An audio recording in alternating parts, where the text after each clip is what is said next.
Buenas tardes a todos, tanto a los que están en esta sala como a los que nos están siguiendo en línea, ya sea por Zoom o por YouTube. Bienvenidos a este evento paralelo sobre libertad de expresión como precondición para el disfrute de los demás derechos humanos en América Latina, que estamos organizando hoy, día 3 de mayo, Día Mundial de la Libertad de Expresión, y como actividad posterior a la conferencia global que tuvo lugar el día de ayer aquí en Nueva York. Me presento, soy Rosa González, consejera regional de Comunicación e Información para América Latina de la UNESCO. Y puesto que este evento está dirigido a la región de América Latina y el Caribe, va a ser principalmente en español, pero tenemos servicio de interpretación al inglés vía Zoom.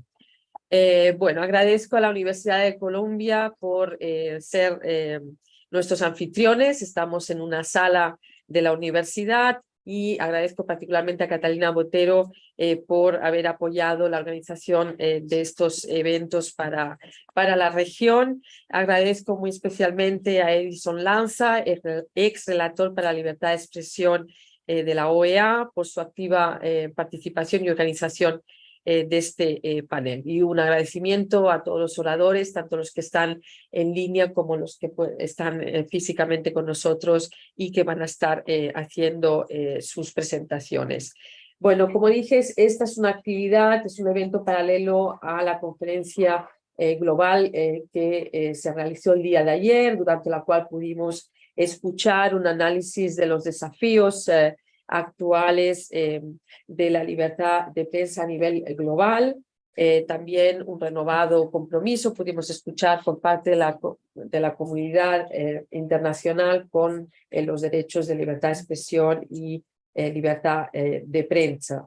Además, bueno, estábamos conmemorando el día de ayer la proclamación del Día Mundial de la Libertad de Prensa por la Asamblea General de la ONU, lo cual tuvo lugar hace 30 años, entonces estamos también conmemorando estos 30 años y este largo camino recorrido desde entonces, y terminamos la actividad de ayer con un anuncio muy importante para la región, que es el hecho de que la conferencia global que va a marcar este día el año próximo, en 2024, se va a llevar a cabo en Santiago de Chile, lo cual nos va a poder también nos va a permitir conmemorar otros 30 años que son los de la Declaración de Santiago de Chile en una conferencia que tuvo lugar en 1994 y que marcó la agenda para la región en el área de la libertad de expresión y la libertad de prensa.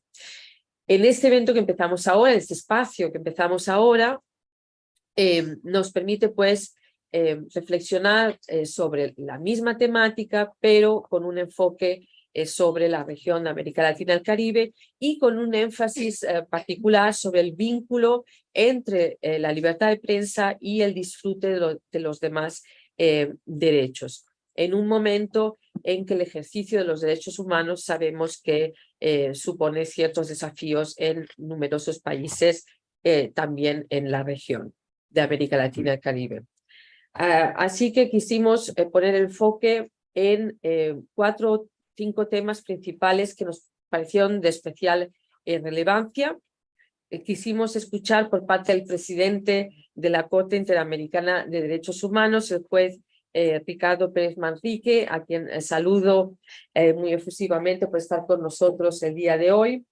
Quisimos escuchar de su parte los hitos de la jurisprudencia interamericana respecto al vínculo de la libertad de expresión con el Estado de Derecho y muy particularmente con la igualdad de género y el cuidado del medio ambiente. El juez Pérez Manrique no pudo acompañarnos lamentablemente en Nueva York, pero ha tenido la gentileza de acompañarnos en línea. Otro gran tema del que vamos a hablar esta tarde son las estrategias a adoptar frente a los discursos del odio, que vemos también un gran reto en la región, y sobre esta temática tenemos a Pedro Vaca, relator especial para la libertad de expresión, que nos estará hablando. de cómo la libertad de expresión debe ser empática con la situación y los derechos de los grupos más vulnerables.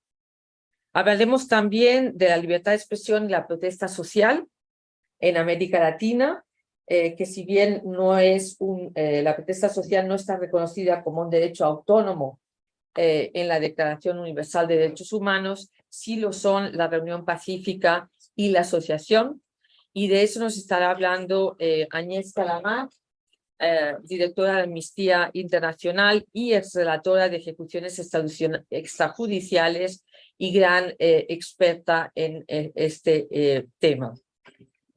Por último, estaremos abordando los avances del sistema interamericano en materia de acceso a la información para la búsqueda de verdad, memoria y justicia por violaciones a los derechos humanos, y de eso nos estará hablando Catalina Botero, quien también nos estará acompañando de manera remota. Por último, Ricardo Calderón, de Colombia, nos estará hablando del tema de periodismo de investigación y derechos humanos. Así que sin tomar más tiempo, le paso la palabra a Edison Lanza, quien estará moderando este panel. Muchísimas gracias. Edison, por favor. Bueno, muchas gracias, Rosa María, y buenas tardes a todas y a todos, a quienes nos acompañan presencialmente y también virtualmente. Ya vemos aquí que tenemos una muy buena concurrencia virtual, así que también un saludo. Primero agradecer a Columbia, también a UNESCO por la posibilidad de organizar este evento con esta mirada. Brevemente, a modo de introducción, estamos a 30 años del primer Día Mundial de Libertad de Prensa, un día concebido para promover y fortalecer la libertad de expresión, la libertad de prensa, los medios independientes y la seguridad de periodistas. Estos 30 años hemos tenido muchos avances y conquistas, pero también un panorama de agresiones o de repetición, de retrocesos a nivel global y regional. Los discursos de la jornada inaugural de ayer claramente marcaban esta situación. En estos últimos 5 años no tenemos demasiadas cosas para ser optimistas. La persistencia del fenómeno de la desinformación en línea, los ataques a la prensa, la persistencia de la situación de crímenes, de graves crímenes y de impunidad contra comunicadores y medios de comunicación, una vuelta a las amenazas legales, tanto penales como civiles, todo lo que tiene que ver con este fenómeno del espionaje o el seguimiento digital también de comunicadores y de la prensa, y todo lo que tiene que ver con el mundo digital, la censura en Internet y la moderación de contenidos. Pero definitivamente creo que UNESCO acierta al establecer como tema central de este 3 de mayo el vínculo de la libertad de expresión con la democracia, el Estado de Derecho y la situación de los derechos humanos. Porque muchas veces caemos en la desviación de pensar, los que trabajamos en esto, de manera fragmentada el problema de la libertad de expresión, sin una conexión, no lo problematizamos en su conexión, obviamente, con la situación más general de la democracia a nivel global y a nivel regional. Ayer Áñez decía una frase que nos impactó: estamos viviendo una situación que tal vez nos retrotraiga al año 1985 en materia de autoritarismo y de, digamos, esa doble cuestión que siempre el mundo ha tenido entre los países que avanzan en democracia y los países que se mantienen en regímenes dictatoriales o autoritarios, y la verdad que se ha perdido mucho terreno en ese sentido. Hay también un decaimiento, digamos, y un descreimiento de los pueblos en que más ampliar la democracia nos puede permitir solucionar los problemas globales. Por supuesto que hay otros temas que se añaden a la agenda, como el cambio climático, como la propia, digamos, el futuro de la vida en el planeta, los desplazamientos y la migración como problema no resuelto y obviamente agravado por los efectos de la pandemia y por la guerra en Ucrania, ¿no? Por lo tanto, el desafío que nos trazamos en este panel es ver algunas de estas conexiones y cómo la libertad de expresión puede de alguna manera ayudarnos a resolver algunos de estos problemas, o cuando está vinculado, aparentemente estos temas que vamos a ver hoy parecería que no tenían conexión, pero a nuestro juicio sí la tienen, porque la polarización, el descrédito a la prensa y a los movimientos sociales, digamos, el retorno de alguna manera o el reforzamiento de los fenómenos populistas de ataque desde el poder a través de medios digitales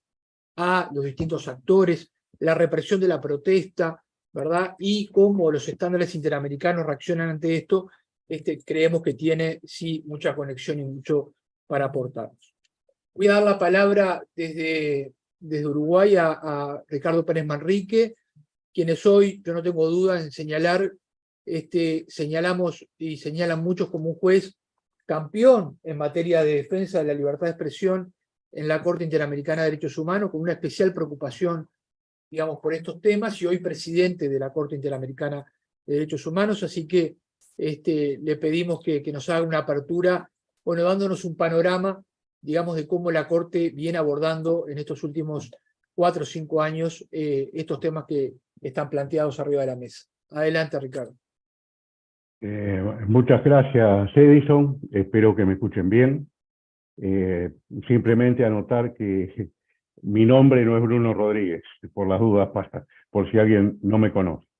Quiero empezar estas palabras con un agradecimiento a UNESCO, a la Universidad de Columbia por esta invitación, y quiero hacer un reconocimiento a todas las personas que hoy ejercen la libertad de expresión como periodistas, como comunicadores, y que están en esa primera línea de batalla con todas las limitaciones de las cuales se ha hablado ya y de las cuales vamos a hablar, y también un reconocimiento a aquellos que hoy no están y que han caído por la libertad de expresión.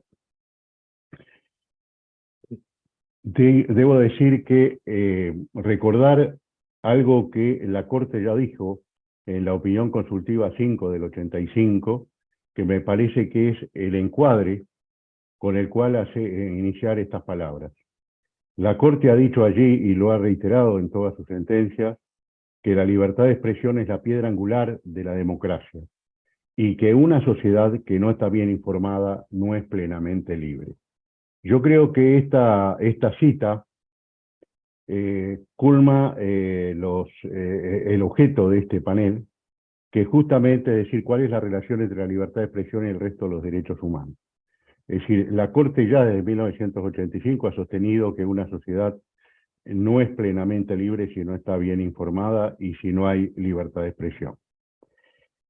Pero me interesa mucho hacer una primera reflexión vinculada con cuál es la situación en este momento. Ustedes lo han dicho, los discursos de ayer, pero lo que estamos conviviendo en toda la región, lo que estamos viendo en toda la región, por ejemplo, Freedom House en su informe 2022 consagra un nuevo retroceso al Estado Democrático de Derecho y a la libertad de expresión.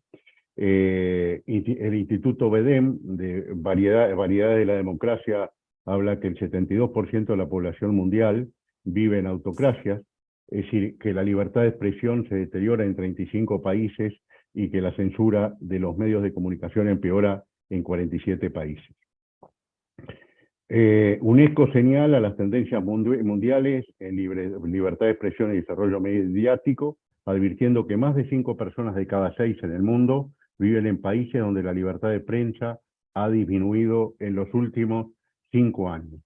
El Latino Barómetro de 2021 habla de las crecientes amenazas a la democracia, las que incluyen la polarización tóxica, la desinformación y las noticias falsas, las leyes restrictivas y las prohibiciones de derechos, la intimidación de la prensa y los crecientes ataques a los tribunales y a las ONG.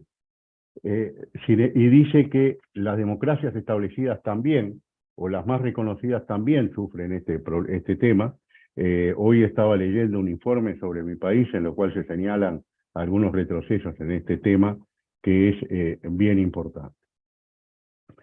Este deterioro implica fuertes avances sobre la independencia judicial y la libertad de expresión.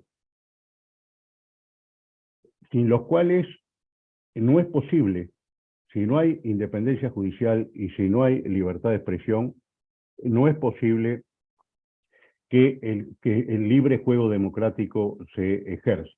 Justamente hacia esos aspectos es que apunta esta cuestión, el panel que estamos celebrando en el día de hoy.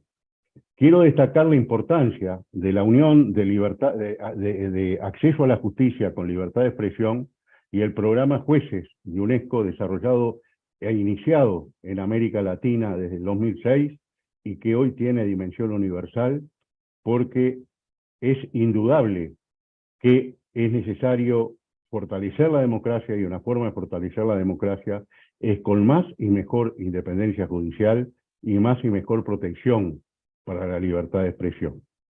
En ese sentido, el compromiso de la Corte Interamericana de Derechos Humanos se expresa este año a través de la creación de un centro de capacitación interamericano para capacitar los recursos judiciales, lo que va acompañado con el diploma de periodistas y con la red Dialoga de periodistas integrado por más de 6.500 periodistas. Quiero señalar que durante el año pasado hemos realizado, yo estuve en todas y varios jueces y juezas han participado, 17 reuniones con periodistas a lo largo y a lo ancho del continente, desde Estados Unidos hasta Argentina, incluyendo el Caribe, para oír a los periodistas y para generar un diálogo constructivo a favor de la democracia, del Estado Democrático de Derecho y de la libertad de expresión. El compromiso de la Corte Interamericana en este sentido está muy firme, y si el tiempo me da, quiero hacer referencia a una última sentencia dictada este año con la actual integración. Quiero señalar que esta línea se expresa claramente a través de la Carta Democrática Interamericana, donde dice que la esencia del sistema regional interamericano es la vigencia del Estado Democrático de Derecho, y la Carta Democrática dice claramente que sin separación e independencia de poderes y libertad de expresión no existe democracia ni Estado democrático de derecho. Creo que uno de los grandes temas hoy de la agenda pública es la cuestión del fortalecimiento de la democracia.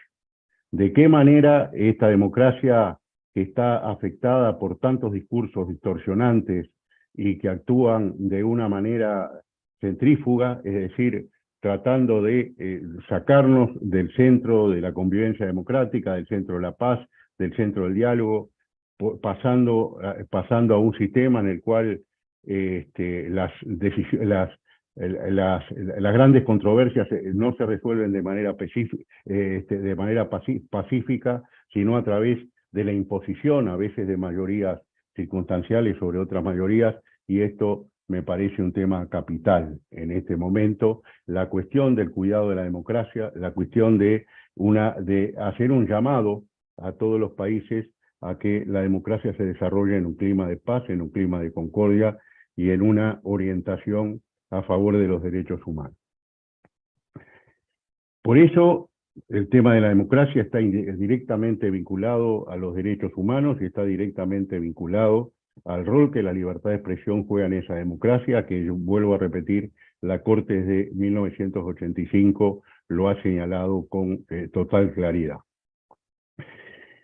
Y en este sentido de una mejor democracia, de esta defensa y afirmación de la democracia, donde la participación de las personas es esencial, donde muchas veces algunos recursos tecnológicos se usan para separar a las personas de la defensa concreta de sus intereses, la Corte ha señalado la importancia y trascendencia no solamente de los derechos civiles y políticos, sino ha avanzado en el tema de los derechos económicos, sociales, culturales y ambientales, y específicamente sobre este tema de los derechos ambientales, además de la opinión consultiva por todos conocidos, hoy la Corte está trabajando en una opinión consultiva que tiene por objeto tratar la cuestión de la vinculación entre las emergencias del cambio climático y los derechos humanos. Creemos que este trabajo requiere la mayor participación y llamamos inclusive al mundo de las comunicadoras y los comunicadores a sumarse a los aportes que la Corte necesariamente deberá recibir para un mejor trabajo sobre estos temas. Yo creo que este desafío en cual la Corte se ha integrado merece una reflexión, que es la siguiente. Parecería que en una democracia consolidada, los derechos civiles y políticos no deberían ser motivo de preocupación y deberíamos avanzar hacia aspectos más complejos de los derechos de segunda generación y de tercera generación, como se decía en una época. Pero si analizamos la situación de la libertad de expresión, encontramos que en paralelo a los grandes debates sobre Internet, inteligencia artificial, etcétera, etcétera, seguimos teniendo el debate básico de libertad civil, que es lo que tiene que ver con las censuras de múltiples caracteres, la violencia contra quienes ejercen la libertad de expresión y el cierre, que en algunos estados cada vez se hace más concreto, respecto al franqueo del libre acceso a la información pública. Ahí tenemos un problema, dificultades de ejercer periodismo de investigación cuando no hay un libre acceso a la información pública. Y recordar que la lucha contra el crimen organizado y que la lucha contra la corrupción requieren de una manera muy importante de un periodismo de comunicación, de un periodismo de investigación aguerrido, que cumpla con su rol y que exija y extraiga de la oscuridad de la información estatal lo necesario a los efectos de proceder con su trabajo, que es esencial al juego democrático. A mí me interesa señalar, y en eso voy a hacer referencias a la jurisprudencia de la Corte Interamericana, los ejes de acción por el Estado Democrático de Derecho en la independencia judicial y en el marco de este panel la libertad de expresión y la importancia de una perspectiva global sobre este problema. Es decir, no quiero avanzar sobre acoso físico y en línea contra periodistas, mujeres, jurisprudencia y mujeres, pero quiero sí señalar que la Corte Interamericana ha trabajado mucho esta cuestión de la violencia contra periodistas, del control y el control de convencionalidad que debe realizarse cuando se analiza en el sistema interno cuestiones de violencia contra periodistas. Por ejemplo, la importancia de tomar en serio las amenazas que se realizan contra periodistas para evitar consecuencias ulteriores mucho más complicadas, a veces que se cobran la vida de los propios periodistas. Recuerdo que tanto en el caso Bedoya Lima como en el caso Leguizamón, que es reciente, la Corte ha señalado primero la necesidad de un marco regulatorio específico de protección de periodistas. Debemos reconocer como favorable que Chile y Paraguay están trabajando en marcos regulatorios específicos, pero hay que señalar que estos marcos regulatorios son insuficientes en la medida en que no son acompañados, primero, por el compromiso estatal de hacerlos efectivos, y ese compromiso estatal requiere, entre otras cosas, fondos y recursos para que esto sea posible. Por eso, la Corte en ambas sentencias, en Bedoya y en Leguizamón, dispuso la creación de un fondo especial para sustentar programas de apoyo a periodistas que sufren violencia y para atender algunas de las situaciones familiares. Creo que estos fondos específicos constituyen una importante aporte a estas cosas. Yo señalaba al principio esta cuestión de si estamos por un lado inquietos y preocupados por cuestiones vinculadas con la alta tecnología, pero en nuestra región, en América Latina, tenemos otro problema que es muy importante, que es la brecha digital. Es decir, no todos los ciudadanos y ciudadanas de la región acceden a Internet, no todos acceden a la posibilidad de información, y en la reciente sentencia de la Corte, en el caso Pueblo Maya Cachiquel versus Guatemala, se dispuso la necesidad de que los pueblos indígenas tuvieran la accesibilidad a medios de comunicación como radios comunitarias, a los efectos de poder mantener su identidad cultural, poder expresarse en su propio idioma y, sobre todo, poder acceder al mundo de la información. O sea que América Latina, que es el continente más desigual del planeta, tiene problemas como estos, tiene una brecha digital. Entonces, paralelamente a los grandes temas vinculados con los avances tecnológicos, tenemos que ver esta cuestión de la brecha digital y cómo se accede a los medios de comunicación de manera pluralista y accesible a todos aquellos que los necesitan. Ricardo, O están requeridos. ¿ahí Sí, me escuchás?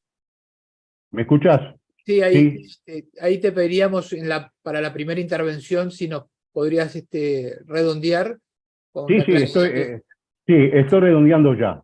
La tercera línea sería toda la cuestión de Internet y las grandes plataformas, la necesidad de una gobernanza global, y tomar en cuenta la discusión y el debate y el aporte que UNESCO nos ha hecho con las guías de directrices para regulación de plataformas y las guías éticas para la inteligencia artificial. Es necesario trabajar para un diálogo entre los tribunales nacionales y regionales para abordar estándares de la mayor aceptación y crear compromisos de implementación a nivel de toda la región. Muchas gracias. Muchas gracias, Ricardo, y la verdad es que abordaste con claridad los temas que obviamente la Corte ha trabajado en la protección de la libertad de expresión y el vínculo con una cantidad, digamos, de otras condiciones democráticas que se requieren en América Latina reforzar y promover.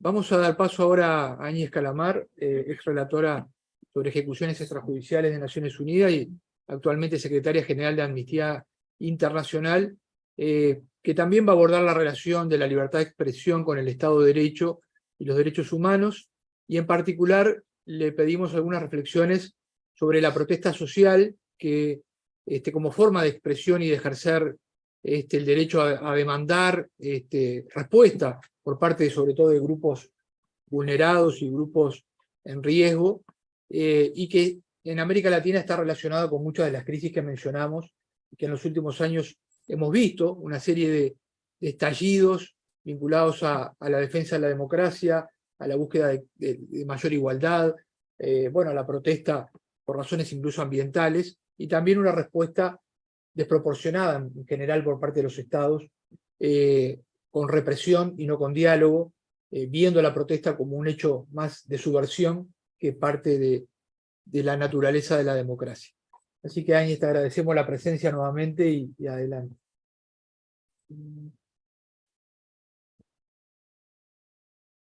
Have a question?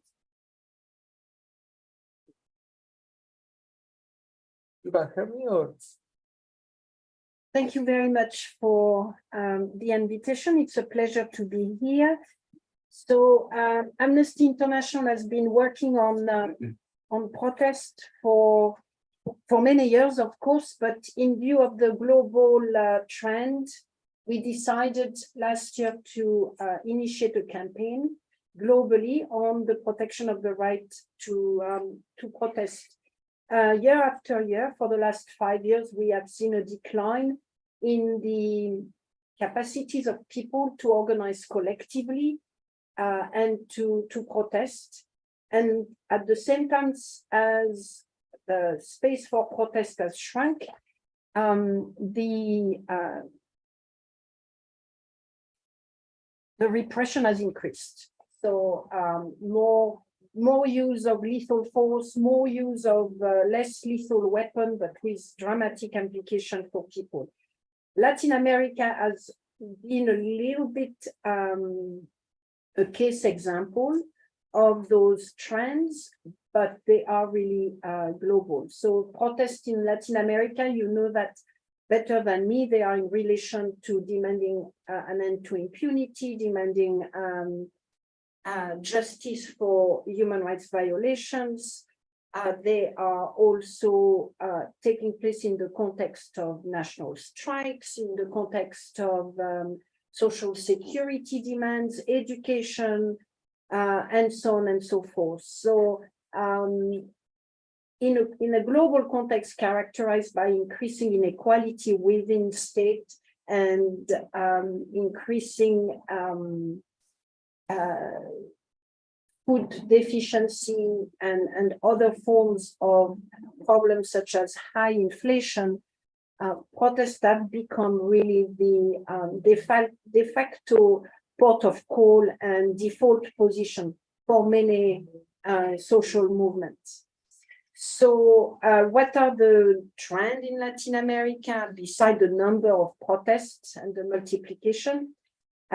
Excessive use of force, Chile, Colombia, Peru, Mexico, as example from last 2 or 3 years, arbitrary detention as a prevention measure or a measure during protests.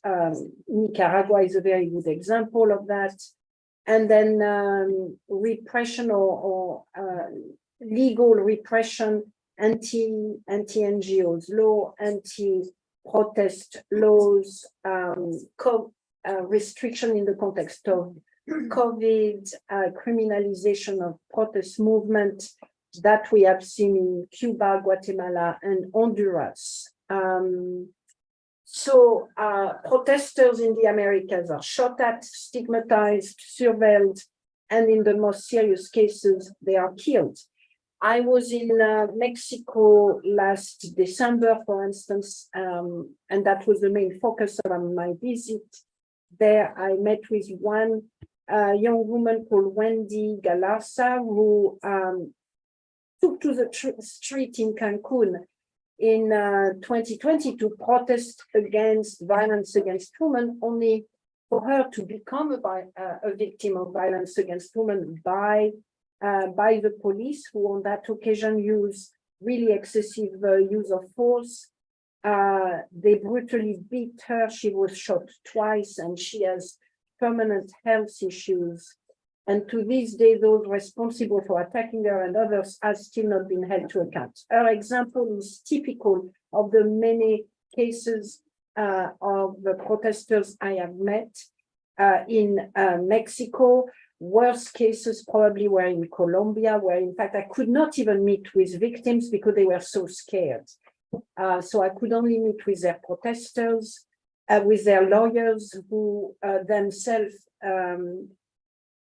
I have to say, felt under incredible threat and pressure coming from the police authorities in Cali. The repression in the national strike protest was absolutely abysmal, in my opinion. Not that Amnesty has the habit of scaling repression, but it was really absolutely awful. And complete impunity, complete silencing and fear. There is a real regime of fear more than a year after the strikes, in spite of the national change in the government. At local level, police and the same police officers are still in place. Nobody has been moved, changed, tried. Women and other victims live in fear. And I see very little evidence of the cases being, moving forward.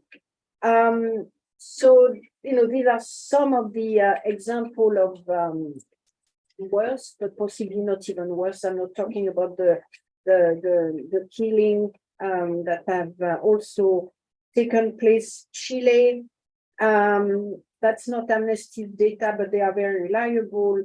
There have been more than 8,000 victims in the context of the October 2019 protests, more than 400 cases of eye trauma, which is really, this kind of use of lethal weapon to instill and send fear to protesters. It's not that you will get arrested, it's that you can be disabled for life. And I have to say, this is not just a Chilean issue. Sadly, we find police targeting the eyes of protesters or the face of protesters everywhere right now. It is becoming an epidemic of eye trauma in the context of protests. The scale of the violence, the number of victims indicate, I will say, almost a policy. These are not just anecdotes. These are not just incidents. They are so heavy and large that they can only point to something far more organized, planned, reaching the level of policy. So that's the case in Chile for 2019. I think it was the case in Colombia as well for the 2021 national strike.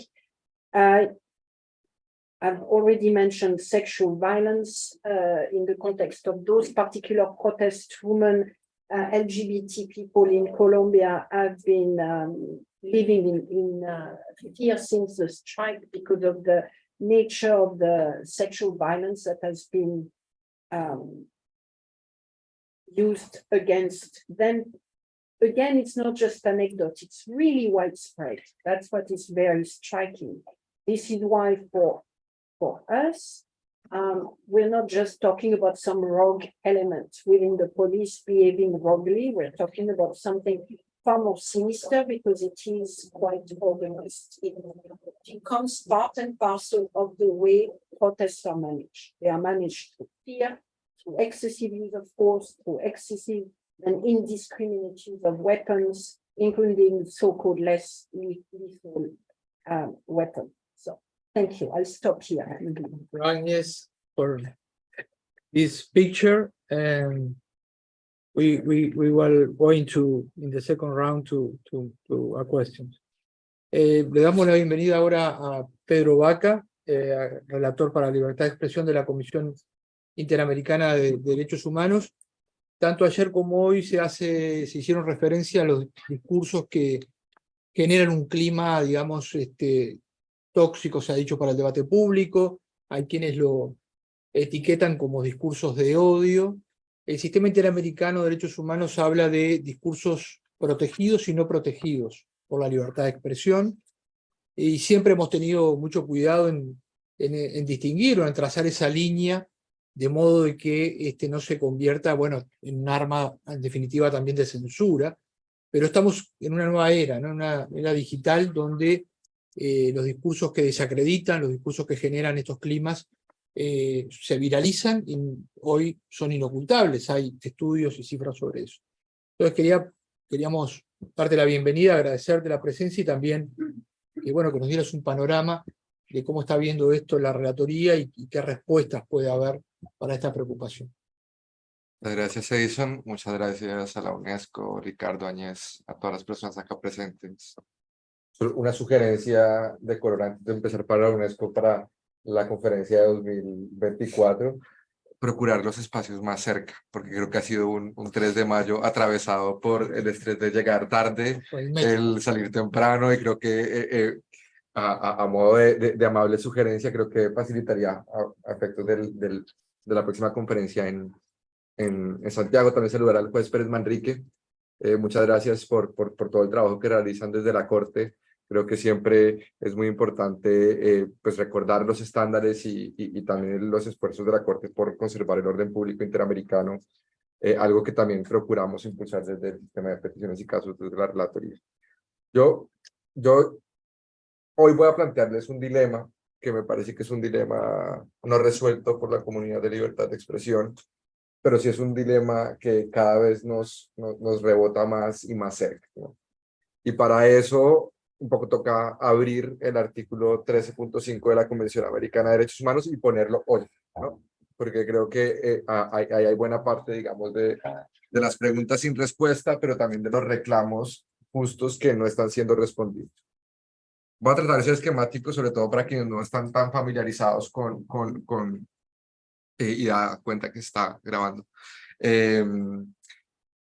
La relatoría desde hace un tiempo plantea que hay unos discursos que no cuentan con protección, particularmente la propaganda en favor de la guerra, el discurso de odio por razones étnicas, nacionales o religiosas. La Convención Americana además plantea que otros grupos, y a partir de ahí, en el 2017, la relatoría en ese entonces liderada por Edison, también, digamos, planteó que dentro de esa categoría de otros grupos podrían estar las poblaciones LGBT y también mujeres. Es decir, tenemos una textura abierta de personas vulnerables que pueden ser sujetos pasivos del discurso de odio por razones étnicas, nacionales, religiosas, o por razones de orientación sexual, o por razones de género, ¿sí? Y eso yo les invito a que hagamos un esquema en que lo ponemos en un extremo de la mesa. Del otro extremo el sistema interamericano también ha dicho, tenemos discursos especialmente protegidos. Son los discursos que nos hablan de lo público, de la distribución de recursos públicos, de la tolerancia a la crítica que tienen que tener los funcionarios. Y ahí casi siempre está el periodismo, o el ideal de periodismo que se ha trazado en las Américas. En la mitad tenemos discursos perturbadores, chocantes, desinformación, ruido, y creo que eso es algo que no es tan fácil distinguir en este momento, ¿no? Características de los discursos no protegidos, al menos en mi criterio, y por eso les decía que estoy planteando un dilema, no una respuesta. Estamos hablando de que hay grupos de personas que tienen una condición, digamos, que tienen una identidad, y que hay ejercicios de poder que se pueden hacer sobre esas personas, ¿no? De ahí que, por ejemplo, en los distintos análisis que ha hecho la relatoría y la comisión, el componente de incitación a la violencia es un elemento muy importante para analizar el 13.5, ¿no? ¿Qué nos dicen las poblaciones vulnerables? Que ese test es muy alto. O sea, que es un test muy exigente para el reclamo de los discursos que consideran vulneratorios. Después llega el plan de acción de Rabat, que ha sido tan ampliamente difundido por la UNESCO y por el Sistema de Naciones Unidas, que habla de 6 pasos, buena parte de los cuales tienen que ver con la condición del hablante, el lugar del que habla, el potencial de daño, ¿sí? Y eso es algo que, digamos, está en un nivel de poca implementación. Creo que estamos en una época de apenas difusión. Yo les digo, como relator en el último tiempo, yo he hablado con gobiernos que plantean que hay discurso de odio contra los gobiernos. Y yo quisiera poner eso en el centro de la conversación. Digamos, porque creo que la condición de ser poder público y ser sujeto pasivo de un discurso de odio, me parece que nos debería generar una reflexión. Pero, sobre todo, creo que además de tener una dimensión de derecho internacional, los discursos de odio, ¿no? Que en el caso interamericano, creo que es un poco más amplio, dada la redacción del artículo 13. Hay una dimensión, si queremos llamarla social, yo prefiero llamar una dimensión política del discurso de odio en este momento. Y allí, ¿cuál es un poco la respuesta que está dando la comunidad de libertad de expresión? Y siendo absolutamente crítico también del papel de la relatoría a ese respecto. Hay un deterioro democrático. Hay problemas sobre la separación de poderes en nuestra región.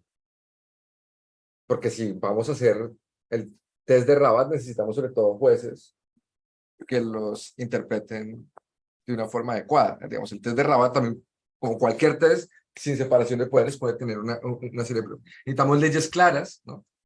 Y se están promoviendo en la región una serie de leyes que no necesariamente plantean de forma explícita cuál es el discurso que se quiere restringir. Y al final, y por eso cuando Edison me invitó a este panel, dije, me parece muy interesante que poder poner este debate acá. Queda la libertad de expresión como un derecho que no es empático con otras luchas de los derechos humanos. Queda la libertad de expresión como la vía a través de la cual los discriminadores aceleran sus discursos. Y queda también en el aire que los discursos especialmente protegidos a lo mejor deben ceder. Es decir, yo siento que este es un momento en el cual el 13.5 está más retado que nunca. ¿Sí? Hay unos reclamos de parte de poblaciones vulnerables sobre una mejor interpretación del 13.5 y los más y mejores esfuerzos que hemos hecho hasta el momento siguen estando muy lejanos estas poblaciones. Entonces creo que aquí yo quiero compartir más un dilema y cerrar, digamos, con una frase que viene del informe LGBT que a mí me parece que es hacia donde debiera dirigirse parte de la conversación. ¿Sí? Y abro comillas, esto es del señor Edison Lance, dice, al discurso que ofende por la intrínseca falsedad de los contenidos racistas y discriminatorios es necesario refutarlo y no silenciarlo. Quienes promueven esas visiones necesitan ser persuadidos de su error en el debate público. Ante la inequidad de las opiniones, no hay mejor respuesta que la justicia de los argumentos, y esto requiere más y mejor discurso, no menos. En la práctica, y cierro con esta pildorita, esta conversación y la falta de procesamiento de esta conversación por parte de la comunidad de libertad de expresión está llevando a fenómenos de cancelación. Y creo que esto es algo que dentro de esta propia comunidad no nos podemos permitir, ¿no? pero si hay, digamos, un entorno en el cual vivimos en sociedades donde hay discriminación, donde esa discriminación es más explícita que antes, y donde también la denuncia de esa discriminación es más explícita y tiene más volumen que antes. Entonces, de cierta manera, tenemos los test, pero no sé si tenemos las condiciones institucionales para que se activen los test que se han diseñado, el de incitación a la violencia por el lado del sistema interamericano o el test de Rabat propuesto por Naciones Unidas. Pero de otro lado, pareciera que el reclamo social está por encima de lo que cubren estos test. Entonces, ¿dónde queda de cierta manera el grado de perturbación que todo actor y sector debiera soportar en una vida democrática? Y agradezco de nuevo la invitación a esta conversación. Bueno, gracias, Pedro. Voy, antes de dar la palabra a nuestro siguiente panelista, quería comentarles que, bueno, en el chat del Zoom pueden ir poniendo, incluyendo algunas preguntas. También ya veo que hay interés en algunas de las guías y los estándares que aquí se han mencionado, que obviamente en las páginas web de la Corte Interamericana, de UNESCO y de la Relatoría de la Comisión Interamericana pueden encontrar, digamos, muchos de estos estándares que se han mencionado, sistematizados a través de distintas publicaciones que, bueno, incluso hoy ya hemos tenido alguna presentación al respecto. Voy a darle la palabra entonces ahora a Ricardo Calderón, un periodista de los más importantes de Colombia, que ha ganado diferentes premios por sus artículos de investigación y sus investigaciones periodísticas, que en general han tenido mucho que ver con la situación de los derechos humanos en Colombia, y que de alguna manera arrojan luz en esto que el juez Ricardo Pérez Manrique recién nos decía, bueno, cómo el periodismo es muy importante para estas discusiones, cómo el periodismo puede ayudar a mejorar la situación de los derechos humanos. Y seguramente vas a podernos contar algún caso concreto incluso donde se trabaja esta relación. Bienvenido, Ricardo, y gracias por acompañarnos. Muchas gracias por la invitación. Y como periodista quisiera comenzar agradeciendo un poco la labor del doctor Pérez, lo mismo que la de ustedes desde la relatoría desde hace varios años nos ha permitido, en el caso particular mío, sé que es extensivo a muchos colegas en el continente, poder ejercer el ejercicio del periodismo. Con mayor o menores limitaciones, pero gracias a ese trabajo podemos llevar, como ya lo decía el doctor Pérez, sacar de las sombras a la luz pública lo que la opinión y la sociedad debe conocer. Yo creo que el trabajo de periodismo de investigación es fundamental en el tema de la protección misma de los derechos que tiene una sociedad a ser informada. ¿En qué medida? Recientemente yo creo que conocemos todos el caso de lo que ocurrió con el sistema Pegasus de espionaje desplegado en México y en países. Esto fue posible gracias, obviamente, como sabemos, a un hackeo que terminó luego desarrollado en los medios y quedó en evidencia qué hacían estos gobiernos en contra de periodistas y defensores de derechos humanos. Investigar fuerzas militares y agencias de inteligencia siempre implica un desafío. No siempre se puede contar con la suerte, entre comillas, de tener una información en bruto, un hackeo que te permita jalar diferentes puntas. En el caso de Colombia, tiende a ser recurrente que los organismos de inteligencia, las Fuerzas Armadas, estigmaticen y utilicen y tengan como blancos permanentemente a los periodistas. Incluso por cosas muy elementales, por el simple hecho de hacer una entrevista a un actor armado, es muy común que lo estigmaticen y esto termina en amenazas graves contra el periodista o incluso contra el medio. Hace un tiempo realizamos una investigación en particular contra la inteligencia militar colombiana, el ejército colombiano. Una investigación que fue particularmente compleja porque la tuvimos que construir paso por paso. Básicamente lo que comenzamos a hacer era a través de diferentes fuentes dentro del propio ejército que no estaban del todo de acuerdo con lo que habían ordenado los superiores, nos comienzan a decir cómo la inteligencia colombiana adquiere un software invasivo que básicamente comienza a ser alimentado con una serie de blancos que no están realmente muy claros cuál era el objetivo. comenzamos a armar pieza por pieza, a obtener documentos, y a medida que avanzamos en la investigación vamos descubriendo aterradoramente que la gran cantidad de los blancos determinados por la inteligencia militar, esto fue durante el gobierno anterior, eran periodistas, y además no solo periodistas colombianos, había periodistas extranjeros que en algún momento estuvieron en Colombia haciendo algún trabajo periodístico, algún reportaje, y ese simple hecho los convertía en un blanco automático de la inteligencia. Estos reportes incluían descripciones de su trabajo, dónde habían estado, ubicaciones por georreferenciación, y todo tipo de descripción sobre sus actividades.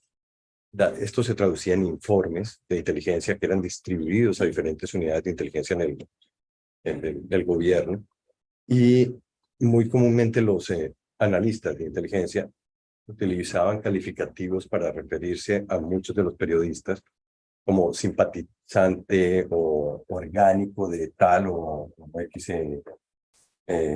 organizaciones guerrillera o paramilitar de lo que hayan sido objeto. Hacer público esa investigación que tomó varios meses, implicó que el gobierno se hubiera desenmascarado, y la inteligencia militar también tuviera que reconocer que sí estaban utilizando parte de estos equipos ilegalmente. Y tuvo una consecuencia que fue retirar básicamente, cancelar esta unidad militar y retirar en ese momento el software que estaba siendo utilizado para un espionaje masivo cuyo blanco principal era la prensa. Retomo nuevamente lo que decía Pérez, eso es importante, un ejemplo pequeño, breve, de por qué es importante sacar a la luz pública lo que se mueve en las sombras de los estados. Gracias, Ricardo. Aprovecho para mencionar y mandarle un saludo a Catalina Botero, nos iba a acompañar con un resumen, pero está con un pequeño quebranto de salud. Nos está escuchando, pero bueno, nos pidió que la excusáramos en intervenir por esta situación. Yo voy a aprovechar para trasladar una ronda de preguntas a cada uno de los panelistas, a propósito, bueno, de algunas que nos han llegado y también, obviamente, de algunos asuntos que dejaron abiertos, ¿no?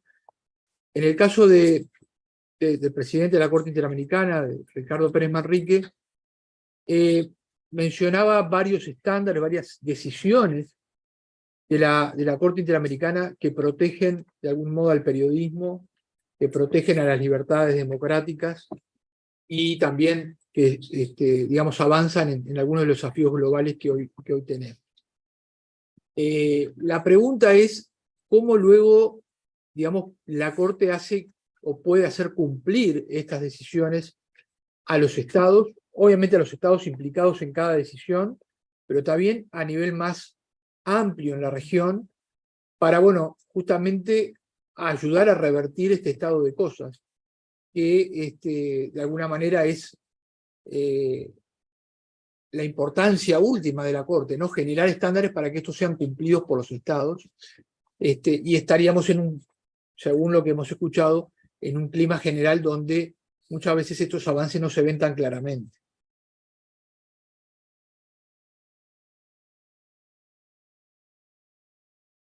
Gracias Edison por la pregunta.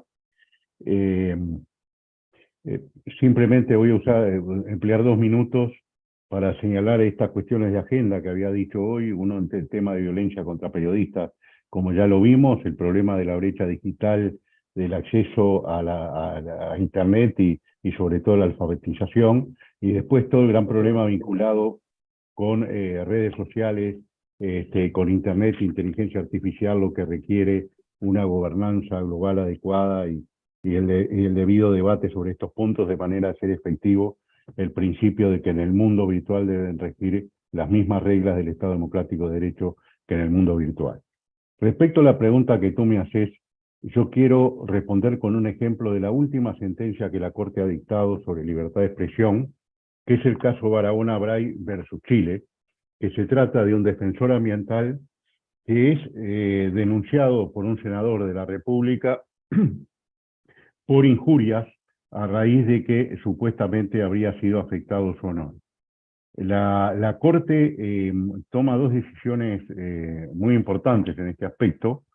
Por una parte, avanza en Álvarez Ramos y en Palacio Urrutia. La Corte había dicho que la respuesta penal es inconvencional para proteger el honor de funcionarios públicos frente a casos de alto interés público derivado del ejercicio de la función. Y aquí la Corte dice que directamente no se pueden admitir denuncias penales de parte de funcionarios públicos contra periodistas cuando se trata del discurso de interés público. Entonces, en paralelo, la Corte decide en este caso que un tipo penal de injurias excesivamente abierto es contrario al artículo 9 de la Constitución y al principio de legalidad.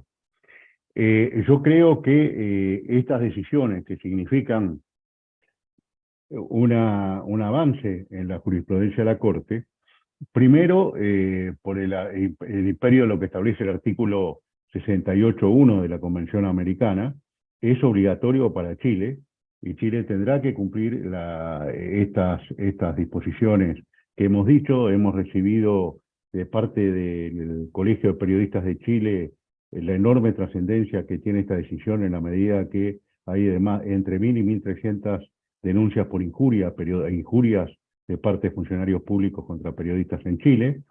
Y por otra parte, hay que atender al efecto expansivo que tiene la jurisprudencia de la Corte a través del control de convencionalidad.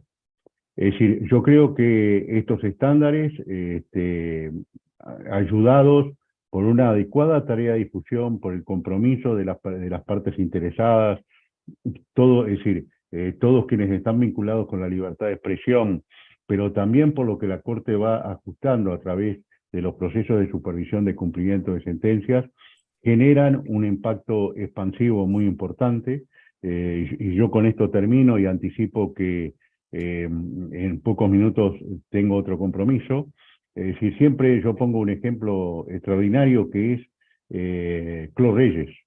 Clos Reyes se dicta reconociendo la libertad de acceso a la información pública y la más amplia difusión de las informaciones de interés público en el 2006, cuando había en el continente 3 países solamente que tenían legislado este tema, y en el 2019 hay un informe de CEPAL que dice que hay solamente 3 países que no lo tienen legislado, y esos países son Venezuela, Nicaragua y Cuba. ¿Qué es lo que quiere decir esto? Que hay un efecto expansivo de la jurisprudencia de la Corte vía control de convencionalidad y vía también de qué manera cuando los países quieren ajustar su legislación a la normativa internacional, toman como referencia los fallos de la Corte, lo que dice la Convención Americana y también lo que aporta, por supuesto, a través de su documentación tan importante la Comisión Americana. Muchas gracias. Gracias, Ricardo, nuevamente, y bueno, te liberamos entonces. Gracias por la participación. Un saludo desde aquí. Un gran abrazo a todas y a todos. Gracias. Quiero retomar con Áñez, a ver si se escucha ahí la traducción. Amnistía hace un gran trabajo denunciando a gobiernos autoritarios, gobiernos dictatoriales, pero en América Latina tenemos, por suerte, una mayoría de gobiernos democráticos. Can you ask in English? In English, okay. We have Amnesty International had a great, work to denounce authoritarian government. But we have here in Latin America a majority of democratic government. I think the audio. Okay. But in Latin America, we have a majority of democratic government. But in regard the social protest, in general, the respuesta the government is the repression. What do you will work with the government to improve, the dialogue and the back and forth between the social the social organization and the states, and the police and the state. Well, look, I'm not sure this is a very a role for an international organization. I mean, I have no doubt that actors on the ground are engaging with the authorities at a more generic level. There are 2 or 3 issues that the governments need to comply with. One is all the issues related to use of force and excessive use of force. There is an extensive jurisprudence, including in Latin America, on the legal boundaries for use of force. And I will say, in the majority of cases that we have looked at in details, those boundaries have been way overstepped.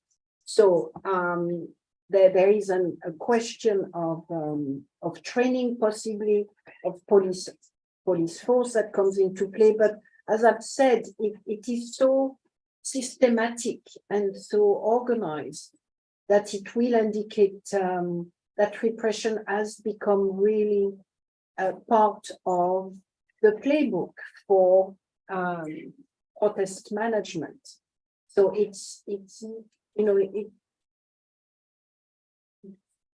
can no longer be seen as a set of incidents that must be tackled in that way. I think we really need to call on governments to reflect on what is the nature of the organized repression, and challenge them on the systemic nature of the repression, not only on the individual cases, although the individual cases for litigation are important.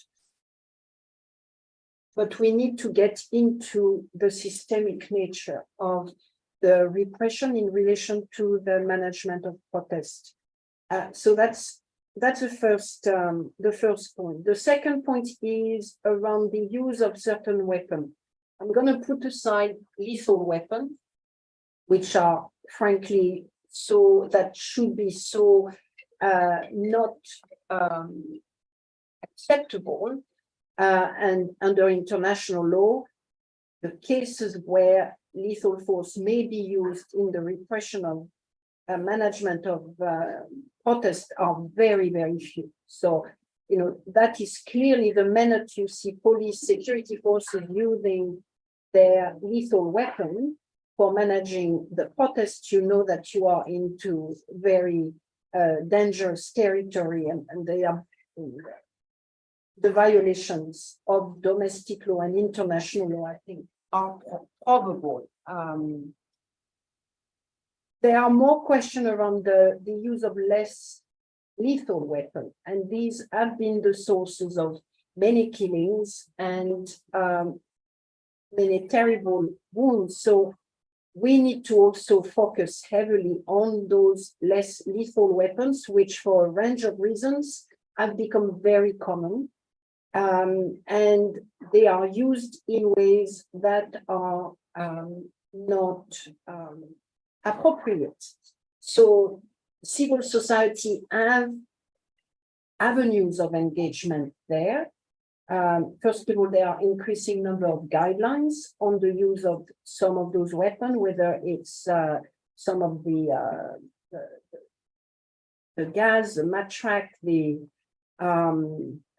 I don't have the names in English right now, but there are guidelines for each of those, and in many cases, they are not properly employed. So I think there is discussion to be had with the police and with the government over the circumstances when those weapons are used, and the fact that they are violating the proper guidelines around their use.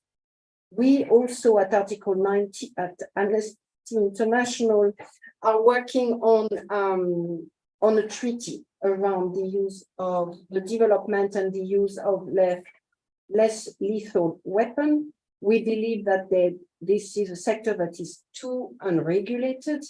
Those weapons in their current use are tools for ill treatment, inhuman treatment, and torture, amounting to torture in some cases, they must be regulated, and they are not properly regulated. The export of those weapons are not regulated. The development of those weapons is not effectively regulated. So we are calling for a treaty and around the use of those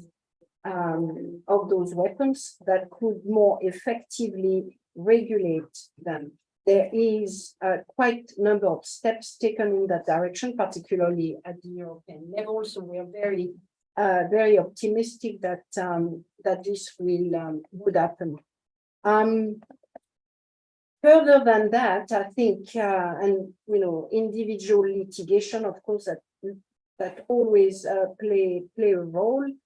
I think it needs to be treated as part of the environment that we are confronting as people, as human rights activists, which is an increasing autocratization of the space, an increasing attempt to repress contestation, dissent, to control opinions, to control speech.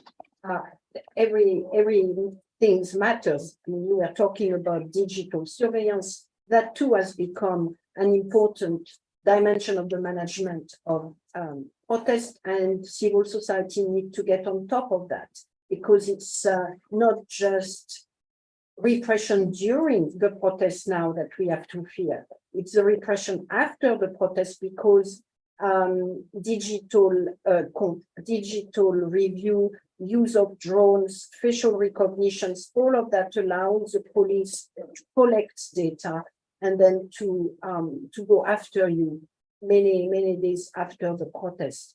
So we just need to keep developing our tools and our responses.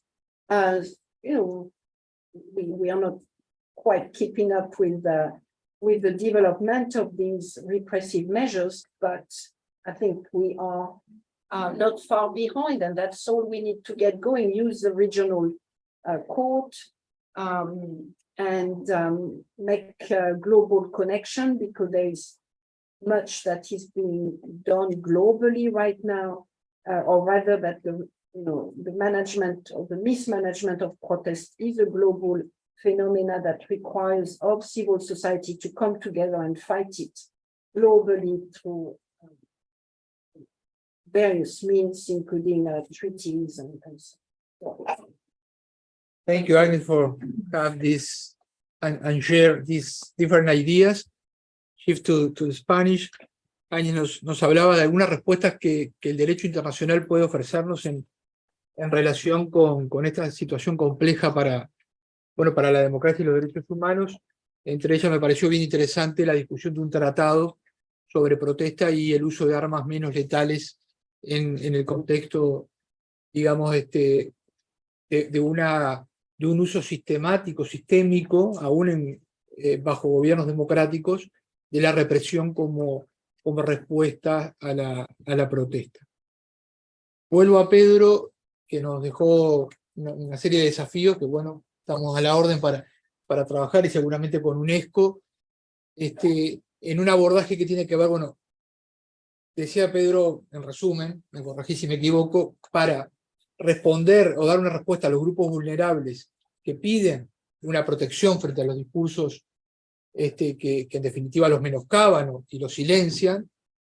Una es la respuesta penal, que tiene una vara muy alta en el sistema interamericano y que tiene que ver con que el discurso esté vinculado a la posibilidad que haya daño o violencia efectivo, para lo cual ahí habría que trabajar algunas herramientas con los jueces.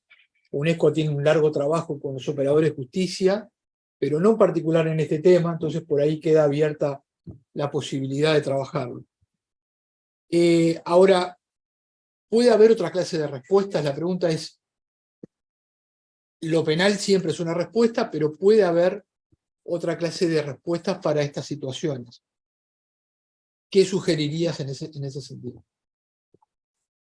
Bueno, hay una invitación implícita en este momento, y es a que nos pongamos el vestido de Indiana Jones y vayamos a cazar odiadores. y hay quien reclama que desde el mundo de los derechos humanos y ciertamente hay sectores que tienen razones muy importantes y legítimas para reclamarlo, ¿no? Si hay voces de liderazgos religiosos que hacen muchos esfuerzos para que las mujeres no puedan acceder a sus derechos sexuales y reproductivos, y se reclama eso como un discurso de odio, más allá de Rabat, más allá de los TEDx, creo que es un reclamo social muy vigente en las sociedades tan fracturadas como las que estamos. Voy a contar algo además porque me interesa testearlo en este escenario, no necesariamente para que me respondan ahora, que nos vamos a seguir viendo con varios de ustedes, pero por ejemplo en la declaración conjunta que se publicó el día de ayer, nuestra oficina impulsó mucho que quedara un concepto sobre el cual queremos profundizar que se llama voces de referencia. Lo buscan en la declaración, lo van a encontrar. Y sí, claro, el racismo es un problema, pero es un problema enorme tener un presidente racista. La homofobia es un problema, pero es un problema gigantesco tener medios de comunicación que promueven la homofobia. Y de ahí que desde la relatora estemos empezando a sugerir, a lo mejor también es importante no solo aspirar a unas prohibiciones que cubran, que pretendan cambiar todo el comportamiento social de un día para otro cuando son estereotipos culturales tan enraizados, ¿sí? Y porque no procuramos, desde un ejemplo de la semana pasada, me decían, estábamos en Honduras en una visita in loco de la comisión y nos decían desde la comunidad LGBT que en las últimas elecciones unos candidatos estuvieron cabalgando sus aspiraciones electorales sobre un discurso homófobo. Mi pregunta es, bueno, la próxima elección que tenga Honduras, ¿estará permitido que los partidos políticos puedan ser homófobos? ¿O de aquí a allá el sistema electoral se va a ajustar para pedirle, por ejemplo, a los partidos políticos que ser racista, que parece una obviedad, no es algo que esté permitido en un sistema democrático, y que un partido político que tenga liderazgos que pronuncian discursos racistas es un partido político que, en definitiva, tendría que entrar en problemas, en primer lugar, con su propio partido, que no debería dejarlo ser, ¿sí? Y en segundo lugar, con el sistema electoral, ¿sí? ¿Cómo, por ejemplo, animamos a que el periodismo sea más empático con el cubrimiento de estos temas? Porque por la veta de la ausencia de autorregulaciones explícitas públicas que declaren conflictos de intereses de manera clara y abierta, por ahí es por donde se nos meten los desinformadores y se pone la capa de periodistas, ¿sí? Y se genera confusión en la sociedad. Entonces creo que hay muchas razones por las cuales muchas poblaciones vulnerables nos están llamando a la comunidad de libertad de expresión a ayudar a entender lo que significa discurso de odio. En mi concepto, lo que se reclama como discurso de odio es algo mucho más amplio de lo que nosotros hemos podido aportar. Si se sigue banalizando el discurso de odio, las consecuencias para la libertad de expresión van a ser muy graves. Lo que les digo, hay presidencias de este continente que consideran genuinamente que el discurso de odio es contra la presidencia, contra el gobierno.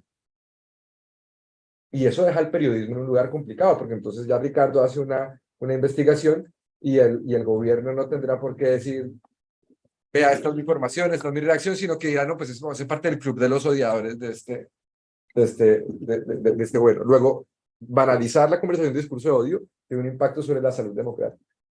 Entonces, sí creo que se pueden hacer cosas en el plano de lo electoral. Y un poco mi invitación es, ayúdennos a darle contenido a esto de voces de referencia. Y cierro con un ejemplo. Yo creo que en la pandemia, sin proponérnoslo, ocurrió eso. Es decir, no hubo un solo segundo de la pandemia donde se haya eliminado la desinformación, el contenido basura, pero hubo un momento en que las sociedades dijeron, bueno, ahí hay unos señores y señoras que están haciendo ciencia, que contrastan, que hacen testeos, que llegan a la conclusión de que hay una vacuna, que esa vacuna tiene unos niveles de probabilidad, etcétera, y la voz de la ciencia se fue elevando. Pero una sociedad democrática no solo requiere amplios márgenes de libertad de expresión, no solo requiere unas prohibiciones para el discurso de odio que incita a la violencia por razones étnicas, nacionales, religiosas, orientación sexual o de género, sino también se requiere unas anclas de las sociedades democráticas. Se requiere políticos cuidadosos del debate público, se requiere periodistas con estándares públicos de autorregulación, se requiere una academia más dinámica, se requiere de una ciencia mucho más respetada por la sociedad. Entonces sí creo que hay que hacer cosas, pero podemos seguir hablando de Rabat toda la vida. Y no sé si la implementación de Rabat nos responde al problema social, porque el test es de 6 puntos y la comunidad LGBT no le satisface. De hecho, dice, eso es un test demasiado difícil para el problema de las mujeres trans, por ejemplo. Entonces, yo lo dejo por ahí porque creo que sí se pueden hacer cosas. Quisiera recordar que todo argumento, digamos, que caracteriza un fenómeno de expresión es reversible, ¿no? Cuando digamos, se llegó a la conclusión que había un fenómeno de desinformación masiva, muchos presidentes también, cuando salió una investigación periodística, decían, esas son fake news, esas son desinformación. Ese es un expediente que también se utiliza a menudo. Vuelvo a Ricardo. Aquí una reflexión que nos dejaban en el chat es que contabas algo que parece estar en la parte oculta del funcionamiento de los estados, pero que en la región se ha vuelto frecuente, ¿no? Y a veces es difícil que las sociedades puedan apreciar el efecto que tiene espiar a periodistas y defensores de derechos humanos.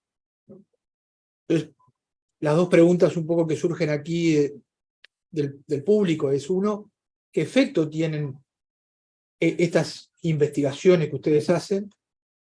¿Qué efecto tienen los periodistas cuando se saben que son espiados? Y si hay alguna respuesta del Estado en estos casos que mencionabas de estas investigaciones que ustedes hicieron. Es decir, si hubo alguien sometido a proceso del Estado o, digamos, procesado o condenado por estas acciones. Pues en estas investigaciones realmente lo que impacta mucho es el volumen de víctimas. Y obviamente a cada periodista le impacta saber que está o hace parte de una lista de espionaje por parte de inteligencia militar. Muchos pueden sospecharlo, pero el hecho de buscarlos y decirles, mira, tú estás en esta lista, hay esta información, y la inteligencia tiene esta información tuya, y han armado un expediente con esta información. Con razón, obviamente, muchos quedan impactados, aún los que sospechaban al ver la información que solicitamos, obviamente, antes de la publicación, buscar a la mayor cantidad de periodistas y decirles, hay esta información sobre ti. Produce un efecto muy fuerte, obviamente, porque además la estigmatización era, como mencionaba anteriormente, por temas bastante sencillos. El simple hecho de estar investigando o de estar entrevistando a un actor armado, automáticamente el Estado te encasilla como orgánico de esa organización. Y eso obviamente es supremamente peligroso, porque muchos de esos informes no terminan solo en la cúpula, sino que son distribuidos sin ningún tipo de control a todas las unidades y a todos los niveles dentro del ejército, lo cual es supremamente riesgoso porque puede terminar en alguien que sencillamente no tiene ningún tipo de consideración, evalúa que ese periodista es lo que dice ese informe y puede llegar a atentar contra su vida. Lamentablemente, después de la publicación de esas publicaciones, porque lo que suele pasar en muchos de los países nuestros, hay un anuncio de investigaciones exhaustivas, llegaremos hasta las últimas consecuencias, se anuncia por parte de la Fiscalía que van a hacer todo tipo de acciones, y en este caso en particular realmente no ocurrió absolutamente nada, o sea, ya van varios años y básicamente va camino a la impunidad absoluta. Normalmente es muy poco lo que hacen la Fiscalía o la Procuraduría cuando los temas involucran militares o agentes de inteligencia. Y tristemente, con el tema de periodistas, cuando hay alguna noticia que el periodista puede salir y ser un poco más visible que el de la sociedad, el resultado a mediano y largo plazo es que hay una impunidad total por parte de las entes de investigación. Muchas gracias, Ricardo. Bueno, y vamos a tener que ir terminando, se nos fue el tiempo. Agradezco a este extraordinario panel por todas estas perspectivas. Se me olvidaba decir también respecto al tema protesta que ayer UNESCO publicó un informe, más que un informe, una guía, un protocolo que puede ayudar o que pretende ayudar a que las policías entiendan cuál es el rol del periodismo que cubre protestas y puedan de alguna manera hacer training, trabajar en torno a, justamente a respetar el rol de la prensa en el marco de las protestas. Thank you, Agnes, again, and apologize for the inconvenience. Y bueno, damos paso entonces ahora sí a un nuevo, al siguiente panel y bueno, agradeciendo también a la audiencia por habernos seguido. Buenas tardes.